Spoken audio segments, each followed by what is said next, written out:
On today's show, it's time to tee off with Atari. Lots of Atari 2600 games coming to the Atari VCS.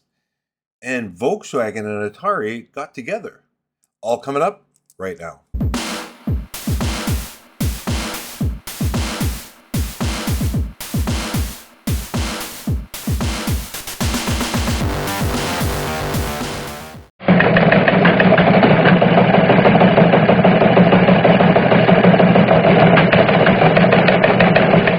Good morning, everyone. It's Dadisajoke, episode number 87. This is your weekend report, and sorry I missed last week.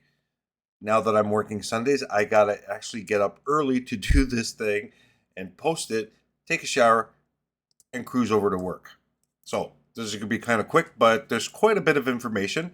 Nothing overly exciting, but there's some stuff there. And also, don't forget your coffees, folks. It's a must for this show because we are the Retro Gaming Morning Show. Okay, so I'm just going to read off what I had for last week and what's going on, what happened this week. Also, I just want to remind people, if you are interested in Missile Command Delta, I do have a review on my YouTube channel. So just take a look there. It should be there. I got part 1 and part 2. So what I did was I play through and chat about what I think and don't think. And then on part 2, at the very end, I give my thoughts about it. So if you're interested and you're wondering what this game's about, check it out. Okay. So there's a new Atari 2600 platform game called Kelly Kangaroo, which is coming out the 15th, which is just passed. So it's good, and it's available on the Atari VCS. Also, another new Atari game coming out on the same day, on the 15th, which is last week, is Goblin Sword. Goblin Sword, it's a dungeon crawler. Also, Kiki Games is added again with another freebie game called Mole Smash, which is a whack-a-mole game, again, on the 15th. So a whole bunch of stuff got released on the 15th. If you haven't booted up your VCS, go ahead. There's lots of stuff to check out. Dasher, a platform game for the Atari 2600, is available. Get this. On July 9th, 1981, Nintendo released the arcade game Donkey Kong. That's right. The master of all platform games. Still to this bloody day, people are trying to get high scores on it. It's funny how Donkey Kong grabbed the attention of the video game public. I mean, I remember lineups by the game. And the thing was, if you sucked at that game, literally you're playing, once you put your quarter in, you lasted maybe 10, 15, 20 seconds tops. It was tough. It wasn't an easy game, but it grabbed everybody's attention and it became what Nintendo became. All because of that one single game that shot Nintendo to the top. Songbird is shipping old towers for the Atari Jaguar with upgraded soundtrack, high score save support, and a secret turbo mode. So it's good to see that there's still a lot of games coming out for the Jaguar. Not only are they being updated, but there's newer games coming out, homebrews and what have you. So the Jaguar still has quite a bit of life in it, which is very interesting for that 90s cycle of, Nintendo was the king back then. And then the 3DO came out, the Philips CDI, what a mistake that was, and the Atari Jaguar. And, none of those systems really became anything realistically, right? So Nintendo still was the dominant factor at that point. People still loved Nintendo. All these other systems failed. But it's good to see that Jaguar still lives on. I don't see people making 3DO games. I don't see people making CDI games.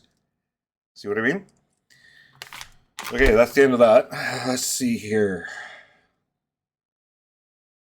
Uh-huh.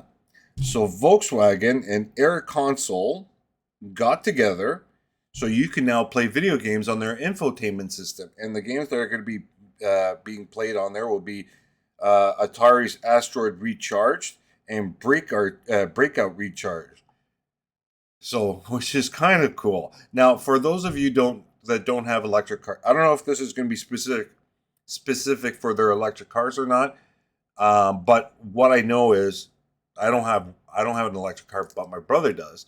And what I noticed is when you're going on a trip or if you're charging your car or whatever, a lot of people tend to hang out in the car while they're waiting for the car to charge up.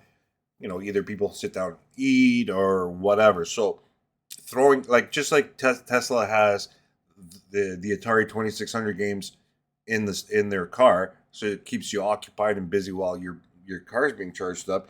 Now they're adding the recharge games for Volkswagen, so they up the specs on it, and now you can play those games. Now imagine what else they can offer: more Atari games, more recharge games. Anyways, it's kind of cool. Okay, just think about it. It's cool. Now you can play video games in your car. Who thought of that 30, 40, 50 years ago? Not me. Golden Tee, who remembers this arcade classic? Never played it.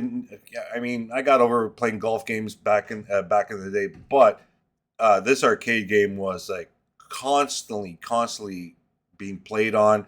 Lots of people, and I remember there's some bars had tournaments with Golden Tee and what have you. So it was very cool back in the day. Well, in the '90s type of thing. So Golden Tee Classics collection is now available for the Xbox, PS4, PS5, Switch, Steam, and GOG. And add the physical collection. There could be a physical collection on October 24th. So there you go, folks. Okay, now this is cool news, okay, folks? There's a brand new Commodore 64. So for you Commodore 64 fans, listen up. The new 64 Ultimate is faithful recreation of the original hardware using FPGAs with some modern conveniences added like HDMI, USB, and Wi-Fi. Imagine that. Commodore 64 on the internet. Who would have thought, eh? It says about 99% compatible with all software. There might be some hardware that may have some issues. That's about it.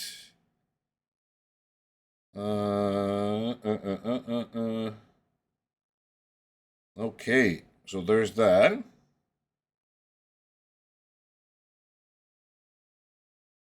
Can you believe that? A Commodore 64. Oh, here's another piece of trivia.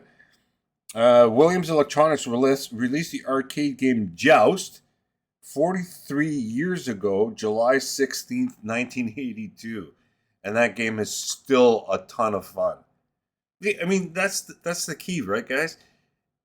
Back in the day, when they created some of those games, they didn't know they were going to last forever. Like Joust, Joust it was like a co-op two-player game back in that day. Like who would thought that they would create like stuff that's created now without even really thinking. You know what I mean?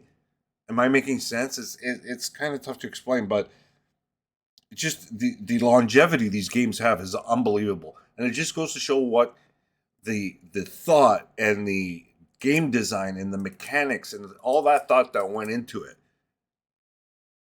I mean, you really need to appreciate that kind of work. 42 years ago today, Nintendo changed gaming forever with the NES. Yes, it did. And the problem was, it was it was in Atari's palm. They could have become the de facto standard. But they threw it away, and a little Japanese company that made video games came in and destroyed everybody. And to this day, Nintendo's still selling a ton of product.